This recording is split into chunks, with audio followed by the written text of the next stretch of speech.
Hi மக்களே, welcome back to YouTube channel. Yes, ஒரு பெரிய ஷாக்கிங்கான ஒரு விஷயம் அப்படிங்கிறதா நேற்று இந்த விஷயங்கள் வெளிவர ஆரம்பிச்சிருச்சு.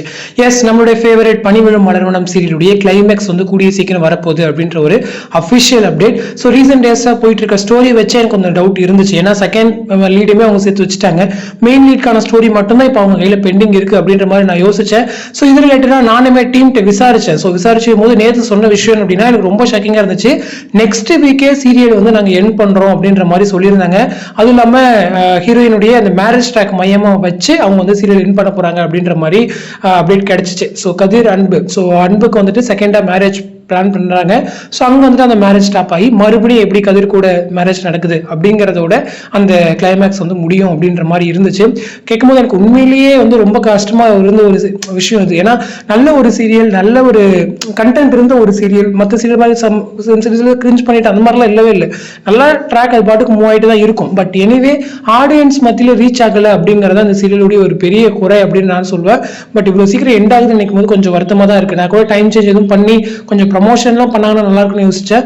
பட் அப்படிலாம் எதுவும் இல்லை. அவங்க டேரக்டா எண்ட் அப்படின்ற ஒரு முடிவுக்கு போயிட்டாங்க சேனல். ஸோ நெக்ஸ்ட் வீக், அதாவது 29th March அப்படின்ற மாதிரி எனக்கு சொன்னாங்க. ஸோ இந்த உண்மை அப்படிங்கிறது தெரியல.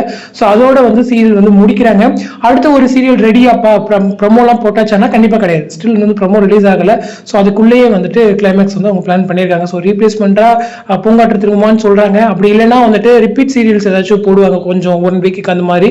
அந்த மாதிரி தான் நடக்கும். என்ன நடக்குது அப்படிங்கிறது தெரியல. ஸோ வெயிட் பண்ணி பார்ப்போம். ஸோ கண்டிப்பா பனிவிழும் மலர்வனம் எல்லாருமே ரொம்பவே மிஸ் பண்ணுவீங்க. நிறைய பேர் ஆடியன்ஸ் பார்க்கல அப்படின்னாலுமே கூட அந்த சீரியலுக்கு ஒரு தனிப்பட்ட ஒரு செப்பரேட் ஆடியன்ஸ் இருக்கதான் செய்யறாங்க. அதுவும் இல்லாம நிறைய ஃபேவரட் ஆர்டிஸ்ட் நியூ என்ட்ரி, அதாவது கம்பேக்கை கொடுத்துருந்தாங்க. பினுஷாவா இருக்கட்டும், சித்தார்த்தா இருக்கட்டும், ஷில்பாவா இருக்கட்டும், மௌனராகம்ல இருந்து. ஸோ எல்லாருக்குமே ஒரு கம்பேக் ப்ராஜெக்டா அமைஞ்சது. பட் எந்த அளவுக்கு போகும் அப்படிங்கிறது யாருமே எக்ஸ்பெக்ட் பண்ணல. அதே போல இந்த சீரியல் அந்த அண்ணன் தங்கச்சி ஸ்டோரி அப்படிங்கிறது ரொம்ப நாளுக்கு முன்னாடி யோசிச்சு வச்ச ஒரு ஸ்டோரி. அதை எடுத்துட்டு வராங்க அப்படின்னு சொல்லும் போது கொஞ்சம் அதர் சேனல்லாம் அந்த அண்ணன் தங்கச்சி ஸ்டோரி இருக்கு. ஸோ இங்க கொஞ்சம் எப்படி கொண்டு வர போறோம் அப்படின்ற ஒரு தயக்கத்துல தான் அந்த சீரியல் கொண்டு வந்தாங்க. அதுதான் உண்மையுமே கூட. பாக்ஸ் ஆஃபீஸ் ஸ்டுடியோக்கு கண்டிப்பா கொஞ்சம் இந்த சீரியல் கொஞ்சம் பெருசா அமையாது. ஸோ பேக் அவங்க ஏதாச்சும் ஒரு சீரியலோட கம்பேக் கொடுப்பாங்கன்னு நினைக்கிறேன். இருக்கிற ஆர்டிஸ்ட் கண்டிப்பா 1 by 1 வேற ஒரு சீரியல்ல அவங்க கமிட் பண்ணிடுவாங்க சேனல். ஸோ அது தெரிஞ்ச ஒரு விஷயம். எல்லாருக்குமே சீக்கிரம் ஒரு நியூ சீரியல் அனௌன்ஸ்மெண்ட் வரும். அது உண்மை. ஸோ இந்த அப்டேட் பத்தினா உங்களோட கமெண்ட் கமெண்ட் செக்ஷன் சொல்லுங்க. அடுத்து இன்ட்ரெஸ்ட் நெக்ஸ்ட் பண்றேன். தேங்க்ஸ் ஃபார் வாட்சிங் அண்ட் பை.